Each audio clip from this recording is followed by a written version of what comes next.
우리 인간이 이 땅을 살아가기 위해서는 유아기부터 성인에 이르기까지 많은 도움이 필요로 합니다. 유아기 때는 어떻습니까? 부모의 아주 적극적인 도움이 있어야 살아갈 수 있습니다.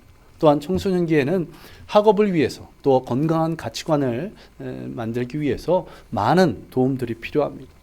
성인이 되면 홀로 설 수 있을 것 같지만 그들이 학교에서 또 가정에서 일터에서 또 교회에서 주변에 많은 도움들 없이는 건강한 삶을 살아가기 쉽지 않습니다.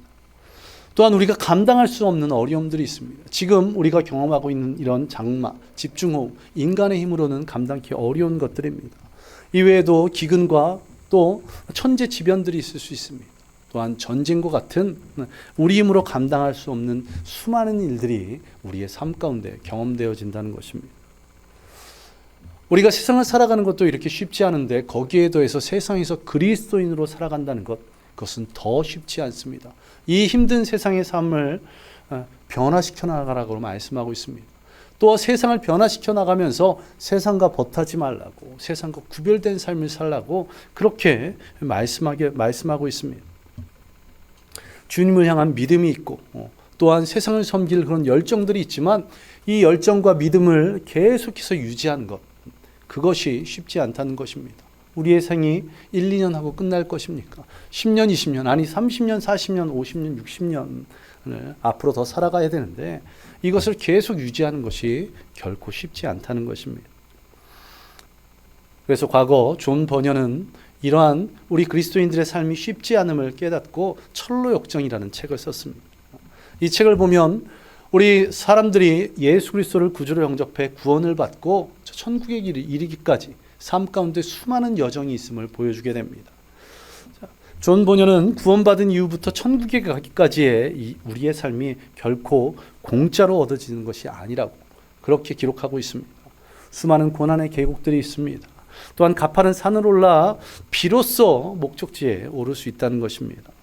그리고 이렇게 그리스도인으로서 삶을 사는 동안 그 생명력을 잃지 않기 위해서 계속해서 헌신하며 살아가기 위해서 어떠한 삶을 우리는 살아가야 될까요? 이러한 삶을 살기 위해서 삶의 분명한 목적, 분명한 목표가 있어야 됩니다. 삶의 분명한 목적과 분명한 목표가 있는 사람, 이런 사람을 우리는 비전이 있는 사람, 비전에 속한 사람이라고 부릅니다. 비전에 속한 사람, 윌리엄 보든이라는 그런 젊은 청년이 있습니다. 이 청년은 백만장자 사업가의 아들이었습니다. 고등학교 때 예수 그리스도를 만나서 구주로 영접하고 백만장자였기에 고등학교 졸업여행을 부모가 세계 일주를 시켜줍니다. 이 세계 일주 가운데 안 믿는 사람들, 믿지 않는 사람들이 고통 가운데 사는 그런 모습들을 보고 선교를 위해 헌신하기로 결단합니다. 그리고 그가 대학에 입학해서 자신뿐만 아니라 함께 대학 생활을 하고 있는 동료들, 또 선배들, 후배들을 이 하나님의 사명에 동참토록 하기 위해서 성경 공부 모임을 조직했다고 합니다. 그가 1학년 때 150명의 모임이 그가 졸업한 4학년이 돼서는 1000명의 모임까지 되었다고 합니다.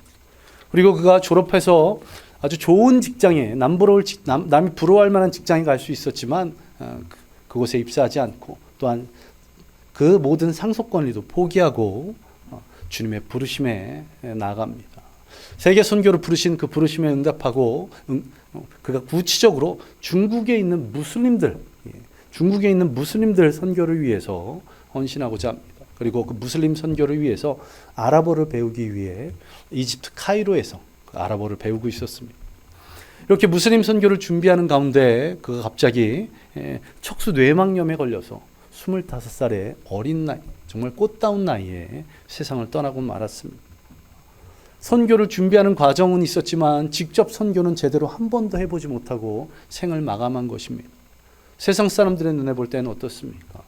삶을 헛되이 사는 것처럼 보입니다. 그러나 하나님 편에서는 결코 그의 삶이 헛되지 않았다는 것입니다. 그가 세상을 떠난 뒤에 그의 성경책에서 3개의 문장이 발견됐다고 합니다. 남김없이, 후퇴 없이, 후회 없이. 남김없이 후퇴 없이 후회 없이 살겠다. 그의 삶은 결코 헛되지 않은 것이 그가 죽은 뒤에 그가 다녔던 대학, 예일대학교의 수많은 후배들이 선교사로 헌신해서 전 세계의 주의 복음을 증거했습니다. 그리고 그를 기억하는 사람들이 모금을 해서 그가 선교하라고 했던 중국에 병원을 세웠고 그 병원에 수많은 중국의 무슬림들이 찾아감으로 말미암아 수많은 영혼들이 변화되었다고 합니다. 비록 짧은 생이었지만 남김없이 후퇴 없이 후회 없이 살았더니 그를 따르는 수많은 사람들이 그의 사역에 동참했던 것입니다. 지난주 한 젊은 목사님의 장례식에 다녀왔습니다. 저보다도 후배 목사님의 장례식, 정말 덧없게 이제 담임 목회자가 된 지 3년이 채 되지 않았는데 갑작스런 사고로 소천하게 되었습니다. 그 장례식장에 갔다 오면서 또 이 윌리엄 보든의 삶을 들으면서 남김없이 후퇴 없이 후회 없이 사는 것, 이것에 대해서 다시 한번 생각해 보게 되었습니다. 저와 여러분은 순서대로 이 땅에 나왔지만 가는 것은 순서가 없다는 것 모두가 알고 계실 것입니다. 근데 저는 이것을 망각하고 살아왔던 것 같습니다. 저에게 아주 많은 시간이 있다고 착각해왔던 것 같습니다. 물론 많은 시간이 주어질 수도 있고 어쩌면 짧은 시간이 주어질 수도 있습니다. 그것을 우리가 알지 못하기에 윌리엄 보든처럼 남김없이 후퇴 없이 후회 없이 살아가기를 간절히 소망합니다. 오늘 이 예배가 우리 일상의 마지막 예배인 것 같은 그런 심정으로 그런 마음으로 예배를 드리는 저와 여러분 되시기를 간절히 소망합니다. 주님이 주시는 그 비전, 삶의 분명한 목적과 목표를 가지고 살아가시는 저와 여러분 되시기를 간절히 소망합니다. 우리가 언제 가는지 알 수 없으나 윌리엄 보든처럼 남김없이 후퇴 없이 후회 없이 살아감을 통해서 언제 소천하든 하나님께 영광 돌리는 그런 삶을 살아가시기를 간절히 소망합니다. 이제 오늘 본문을 통해서 이 비전을 품은 성도들이 어떠한 삶을 살아가야 되는지 우리 함께 은혜를 나눠보겠습니다. 먼저 비전을 품은 성도는 속사람이 강건하여야 함을 말씀하고 있습니다. 우리 16절, 오늘 본문 16절을 보시기 바랍니다. 그의 영광의 풍성함을 따라 그의 성령으로 말미암아 너의 속사람을 능력으로 강건하게 하시오며. 이번 집회에 참석하면서 스태프들, 섬기는 사람들이 한 80명에서 90명 정도가 되었습니다. 연령대로 나누면 20, 30대와 40, 50대로 구분되는데 식사를 하면서 이렇게 보면 대화 내용이 전혀 다릅니다. 제가 속한 40, 50대는 대화 내용 가운데 굉장히 많은 부분이 건강입니다. 건강. 요즘처럼 건강에 힘쓰는 그런 시대도 없는 것 같습니다. 건강을 위해서 투자를 아끼지 않습니다. 좋은 음식을 먹고 열심히 운동하고 또 여러 가지 건강 보조식품을 먹는 그런 것들. 그런데 의학계의 연구 결과에 의하면 이렇게 좋은 음식을 먹고 운동을 하고 건강 보조식품을 먹는 것으로 건강에 채워지는 것은 25%밖에 되지 않는다고 합니다. 그럼 나머지 75%는 어디에 관계가 있을까요? 우리의 건강을 좌우하는 건 우리의 육신이 아닌 우리의 정신, 우리의 마음이라고 합니다. 우리의 마음, 우리의 정신 건강이 그렇게 중요하다는데요. 병에 걸리는 이유가 몸에 병균이 침입해서 병에 걸리는 것이 아니랍니다. 우리의 몸은 계속해서 하루의 순간순간마다 계속 병균들이 침입하는데 이 침입하는 병균을 막는 면역체계에 문제가 생기면 그래서 병이 걸린다고 합니다. 이 면역체계를 약화시키는 가장 큰 원인이 무엇이냐면 바로 이 정신적인 부분, 정신적인 충격, 외로움, 상실감, 이 모든 것들, 이런 것들이 우리를 연약하게 만드는데 우리의 속사람과 관계되어 있는 것입니다. 내가 처한 상황들, 또 환경들만을 바라보게 되면 어떻게 됩니까? 정신적 충격들을 경험하게 됩니다. 또 상실감을 느끼게 됩니다. 그래서 성경은 어느 곳에서도 우리가 처한 환경을 바라보지 말라고 말씀하고 있습니다. 하나님은 언제나 무엇을 말씀하십니까? 겉으로 드러난 것이 아닌 우리의 중심, 우리의 속사람을 말씀하고 계십니다. 또한 우리가 살아가다 보면 어떻습니까? 인간관계 가운데 내 마음속에 불을 지르는 사람들이 있습니다. 때로는 상대방으로 인해서 분노가 일어나는데 내 속사람이 강건하면 누가 불을 지르더라도 그것을 쉽게 꺼버릴 수 있는데 그렇지 않으면 어떻게 됩니까? 그 불이 자신을 태우고 타인까지도 태워버린다는 것입니다. 저와 여러분이 속사람이 강건한 사람들 되기를 간절히 소망합니다. 환경과 상황을 뛰어넘는, 인간관계의 어려움을 뛰어넘는 그런 속사람이 강건한 사람들 되기를 간절히 소망합니다. 자, 그렇다면 우리가 이 속사람을 어떻게 강건하게 할 수 있을까요? 다시 본문을 보시기 바랍니다. 16절 상반절을 보시면 그의 영광의 풍성함을 따라 그의 성령으로 말미암아 우리의 속사람이 강건해진다는 것입니다. 우리의 영혼의 생기와 생명력을 불어넣는 것, 우리의 마음과 생각을 지켜주신 분은 성령님이십니다. 그렇다면 우리가 어떻게 이 성령의 능력을 받고 속사람이 강건해질까요? 다시 16절 맨 앞에 보시면 그의 영광의 풍성함을 따라 이렇게 말씀하고 있습니다. 무엇을 바라보라는 것입니까? 하나님의 영광, 하나님의 풍성함을 바라보라는 것입니다. 앞서 말씀드렸던 것처럼 내가 처한 지금의 상황, 환경들을 바라보게 되면 고통만 있을 뿐입니다. 그런데 그 이후에 그 너머에 계시는 주님의 은혜, 주님의 사랑, 주님의 영광, 주님의 풍성함을 바라볼 때 우리는 우리의 속사람이 강건해질 수 있다는 것입니다. 우리가 이 땅에서 참된 그리스도인으로 살아가기 위해서 외부의 누군가의 말들, 또한 주변의 상황, 그것을 바라보고 그것으로 인해서 아파하는 것이 아니라 그 뒤에 계시는 주님을 바라보고 승리하는 저와 여러분 되시기를 간절히 소망합니다. 그래서 하나님께서는 사도 바울을 통해서 고린도후서 4장 16절을 통해서 이렇게 말씀합니다. 그러므로 우리가 낙심하지 아니하노니 우리의 겉사람은 낡아지나 우리의 속사람은 날로 새로워지는도다. 우리가 하나님 바라볼 때 우리의 겉사람은 낡고 연약해질지라도 우리의 속사람은 날로 새로워질 줄로 믿습니다.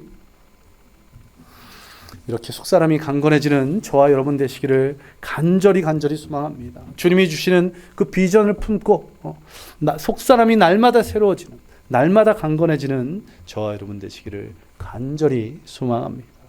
그리고 다음으로 우리가 비전을 품은 성도들은 예수님의 주임 되심에 대한 분명한 정체성을 가져야 합니다. 오늘 본문 17절을 보시기 바랍니다. 믿음으로 말미암아 그리스도께서 너희 마음에 계시게 하시옵고 너희가 그 사랑 가운데서 뿌리가 박히고 터가 굳어져서. 이 말씀은 그리스도를 우리의 주인으로 모셔야 한다는 그런 말씀입니다. 그리스도를 우리의 주인으로 모신다는 것은 우리가 구원받을 때 이미 이루어진 것입니다. 그런데 우리가 그때의 그런 삶을 살지 못하기에, 첫사랑을 잃어버리기에 자꾸만 내가 나의 주인된 자리에 내가 오르려고 한다는 것입니다. 내가 예수 그리스도를 구주로 영접한다는 것, 나의 구원자이시며 나의 주인으로 영접하신다는 것, 그것은 내 주인의 자리에 주님을 올려드린, 주님을 모신다는 것입니다. 이것에 대한 분명한 정체성이 있기를 간절히 소망합니다. 나의 주인은 내가 아닌 예수 그리스도시라는 분명한 정체성. 다시 17절을 보시면 그리스도께서 너희 마음에 계시게 하시옵고, 계시게 하신다는 말씀이 있는데, 이 거한다, 이 헬라어 단어는 두 가지 단어가 있는데요. 하나는 파로이케오라고 해서 나그네가 길을 떠나다 하루 혹은 며칠을 묵는, 며칠을 거하는 그런 단어가 있고, 또 한 가지는 카토이케오라고 해서 잠시 머무는 것이 아닌 어떤 곳에 완전히 정착하는, 영구하게 그 지역에 살아갈 때 쓰는 그런 단어가 있습니다.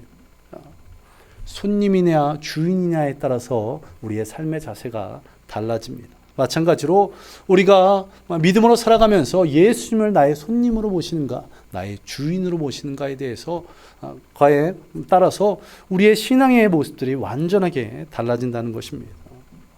예수님을 영원한 나의 주인으로 모시는 저와 여러분 되시기를 간절히 소망합니다.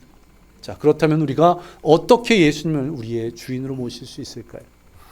17절 다시 본문을 보시면 믿음으로 말미암아, 믿음으로라고 말씀하고 있습니다. 세상을 살아가는 두 가지 방법이 있는데, 하나는 믿음으로 말미암아 살아가는 것이고 하나는 내 뜻대로 살아가는 것입니다. 그런데 하나님께서 우리에게 무엇이라고 말씀하셨습니까? 의인은 오직 믿음으로 말미암아 살아가리라. 구약 성경에는 물론 신약 성경에도 계속해서 반복해서 기록되어 있는 말씀이 의인은 믿음으로 말미암아 살아가는 이 말씀입니다. 순간순간 우리의 삶의 여정 가운데 내가 나의 주인 되려고 했을 때 믿음으로 나를 다시 끄집어내리고 예수 그리스도를 그 자리에 모시는 저와 여러분 되시기를 간절히 소망합니다. 그리고 예수 그리스도를 그 주인의 자리에 모시고 내 인생의 운전대, 내 인생의 길을 주님께 맡기시기 바랍니다. 그리고 주님의 말씀대로 주님의 뜻대로 살아가시는 저와 여러분 되시기를 간절히 소망합니다. 그리고 마지막으로 비전을 품은 성도, 비전을 품은 성도는 하나님의 충만함으로 충만해야 된다고 말씀하고 있습니다. 19절에 보시면 그 너비와 길이, 높이와 깊이가 어떠함을 깨달아 하나님의 모든 충만하신 것으로 너희에게 충만하게 하시기를 구하노라. 우리가 애써 노력하는 것이 아니라 하나님의 그 충만하심이 우리에게 임해서 우리가 충만해진다는 것입니다. 자, 충만한 사람의 특징은 무엇입니까? 충만한 사람은 쉽게 입을 열지 않고 쉽게 행동하지 않습니다. 자, 행동보다 말이 앞서지 않는다는 것입니다. 좋은 일이 있다고 사방 외치고 다니다가 조금의 어려움이 있으면 넘어져서 쓰러져 울부짖는 그런 모습이 아니라는 것입니다. 시냇물은 어떻습니까? 졸졸졸졸 소리가 납니다. 우리 강순희 집사님, 장성문 집사님 사시는 그 앞에 그 시냇물, 계곡이라고 해야 되나요? 비가 이렇게 많이 오니까 진짜 뭐 폭포가 내려가는 그런 소리가 들리더라고요. 자, 시냇물은 그렇게 큰 소리가 들리지만 강물은 어떻습니까? 웬만해서는 소리를 들을 수 없습니다. 왜 소리가 들릴까요?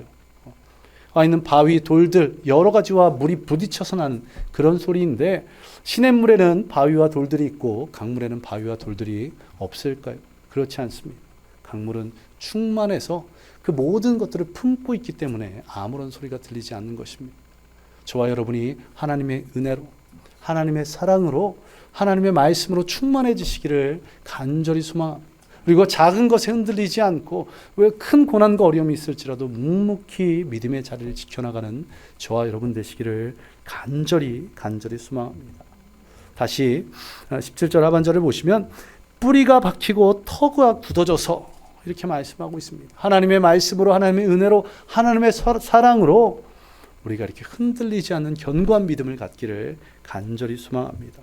그렇게 견고한 믿음을 가질 때 19절에서 말씀하고 있는 것처럼 너비와 길이, 높이와 깊이를 상상할 수 없는 그런 충만한 은혜가 저와 여러분들 가운데 있게 될 줄로 믿습니다.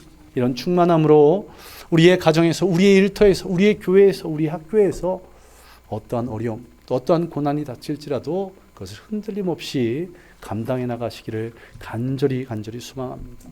이렇게 저와 여러분이 충만해지면 이 충만한 사람들에게는 사람이 딱 두 가지의 사람밖에는 보이지 않는답니다. 두 가지의 사람. 첫 번째 사람은 내게 사랑스러워 보이는 사람. 두 번째 사람은 내가 사랑해야 될 사람. 사랑스러워 보이고 사랑해야 될 사람. 그렇다면 내 앞에 있는 사람들은 어떤 사람이 되는 겁니까? 내 앞에 보기 싫은 죄송합니다. 한 번만 하시면 참으려고 했는데 계속 반복하시죠. 내 앞에 있는 보기 싫은 사람이 혹시 있으십니까? 못마땅한 사람들이 있으십니까? 그렇다면 이 충만을 놓고 생각한다면 그 사람에게 문제가 있는 것이 아니라 내가 충만하지 못하는 것입니다. 사랑스러워 보이는 사람, 사랑해야 될 사람만으로 보인다면 누가 못마땅하고 누가 보기 싫은 사람이겠습니까? 그러한 충만한 은혜가 저와 여러분 가운데 있기를 간절히 소망합니다. 내 앞에 그 사람이 긍휼히 여겨지도록 그 사람을 주님께로 인도하는 그런 귀한 마음이 내 마음 가운데 생기도록 충만한 저와 여러분 되시기를 간절히 소망합니다. 이제 말씀을 정리하겠습니다. 저와 여러분이 하나님의 비전을 품은 성도가 되시기를 간절히 소망합니다. 그리고 그 비전을 품고 우리의 속사람이 강건해져서 또 그리스도께서 내 주인 되심에 대한 분명한 정체성을 가지고 또 하나님으로 인해서 충만하게 되어서 그 비전을 이루어가는 저와 여러분 되시기를 간절히 소망합니다. 그렇다면 우리가 어떻게 해야 이 비전을 품고 이 비전을 품은 사람들의 특징인 세 가지 것들을 온전히 이룰 수 있을까요? 오늘 본문 14절, 15절을 보시기 바랍니다. 이러므로 내가 하늘과 땅에 있는 각 족속에게 이름을 주신 아버지 앞에 무릎을 꿇고 비노니, 아버지 앞에 무릎을 꿇고 비노니, 바로 기도입니다. 기도. 우리가 할 수 있는 것 하나님께 간절히 구하시기 바랍니다. 우리의 노력으로 되는 것이 아니기에 하나님께서는 사도 바울을 통해서 우리에게 기도하라고 말씀하고 있습니다. 기도할 때 하나님께서 우리에게 비전을 허락하실 줄로 믿습니다. 기도할 때 우리의 속사람이 강건해질 줄로 믿습니다. 기도할 때 내가 나의 주인 된 자리가 아닌 주님께서 나의 주인 된 자리에 서 계실 줄로 믿습니다. 기도할 때 하나님께서 부어진 그 충만함으로 저와 여러분이 충만케 될 줄로 믿습니다. 특별히 우리의 다음 세대들을 위해서 기도해 주시기 바랍니다. 이번 수련회 때 날짜가 7월 초다 보니까 직장인들은 거의 없고 대학생들 20대 초반 젊은 청년들만 있었는데 얼마나 뜨겁게 찬양하고 기도하는지 제가 따라갈 수가 없었습니다. 빠른 찬양만 나오면 앞으로 뛰쳐나와서 방방 뛰는데 저는 까치발만 까딱까딱하다 말았는데요. 자, 이렇게 아름다운 믿음의 청년들의 모습들이 있습니다. 우리의 지금 초등부 아이들이, 학생부 아이들이 또 우리의 청년들이 그런 믿음의 청년들로 변화될 수 있도록 기도해 주시기 바랍니다. 특별히 이번 여름 행사 가운데 주님의 역사하심을 경험할 수 있도록 그냥 행사로 끝나는 것이 아니라 예배 가운데 말씀을 배우는 가운데 주님을 만나 그런 믿음의 사람, 믿음의 세대로 변화될 수 있도록 또 우리의 모든 다음 세대들이 이런 비전을 품은 사람들 되어서 하나님께 귀하게 쓰임받을 수 있도록 기도해 주시기 바랍니다. 우리 함께 기도하겠습니다. 우리 말씀을 생각하며 하나님, 우리의 모든 성도들이 어린아이부터 작년부에 이르기까지 모두가 다 비전을 품은 그리스도인 될 수 있도록 또한 하나님께 간절히 기도함으로 말미암아 속사람이 강건하여지고 또한 예수 그리스도를 나의 주인의 자리에 모시고 또한 하나님의 그 충만하심으로 충만케 되는 그런 귀한 은혜가 있도록 우리 이 시간 함께 기도하겠습니다. 기도합니다. 아버지 하나님, 간절히 구합니다. 우리 원주 좋은 침략의 모든 성도들 한 명 한 명의 영혼들이 믿음의 사람, 비전의 사람 될 수 있도록 삶의 분명한 목적과 목표를 주님께서 주신 그 말씀으로 붙잡고 아버지 하나님, 세상의 상황들, 환경들 바라보지 않고 누군가 나를 힘들게 하는 아버지 그것들을 바라보지 않고 그 뒤에 계시는 주님 바라볼 수 있도록 주님만 의지할 수 있도록 주여 역사하여 주시옵소서. 아버지, 모든 성도들이 비전 품은 성도들 주님께여 기도함으로 말미암아 또 성령님의 역사하심으로 말미암아 그들의 속사람이 강건하여지고 또 믿음으로 말미암아 그들이 자신의 주인의 자리 예수 그리스도를 모시며 또 하나님 주시는 그 충만함으로 충만케 되 어떠한 고난 관난에도 요동치 않도록 주님 역사하여 주옵소서. 이렇게 비전 품은 자들이 되어서 하나님이 주신 그 뜻대로 살아가 그 뜻을 이루어갈 수 있도록 아버지 하나님께서 역사하시고 인도하여 주시옵소서. 주님께서 그 귀한 은혜로 우리 성도들 한 명 한 명을 붙들어 주심을 믿으며 예수님 이름으로 기도드리옵나이다. 아버지 하나님, 감사드립니다. 오늘도 주님께서 이 말씀 가운데 귀한 은혜로 허락하시니 감사드립니다. 이 자리에 있는 한 명 한 명의 성도들이 어린아이부터 장년이 이르기까지 모든 영혼들이 비전을 품은 자들 될 수 있도록 하나님이 주시는 그 분명한 삶의 목표와 또 목적을 가지고 살아가게 하여 주시고 또한 그 가운데 깨어 기도함으로 말미암아 또 믿음으로 또 성령 충만함으로 말미암아 그들의 속사람이 강건하여지고 또한 예수 그리스도를 주인으로 모시며 하나님의 그 충만하심으로 충만한 믿음의 성도들에게 주여 역사하여 주시옵소서. 그래서 자신의 하나님 주신 그 사명들을 감당할 뿐만 아니라 세상의 소금과 빛의 역할을 감당하며 세상에 선한 영향을 미쳐나가는 진정한 성도로서의 삶을 살아갈 수 있도록 주여 역사하여 주시옵소서. 또한 준비된 예물을 하나님께 드립니다. 그 드려지는 손길마다 주님께서 귀한 은혜로 인도하여 주시고 또한 그 예물들이 귀하게 사용되어서 하나님 나라가 확장될 수 있도록 주님 역사하여 주시옵소서. 모든 것 주께 감사드리며 예수님 이름으로 기도드리옵나이다. 아멘. 이제는 우리 주 예수 그리스도의 은혜와 하나님의 무한하신 사랑하심과 성령님의 함께하심과 충만하게 하심이 비전 품은 모든 성도들 머리에 임하기를 예수 그리스도의 이름으로 간절히 축원하옵나이다. 아멘. 주님. 아멘. 주님.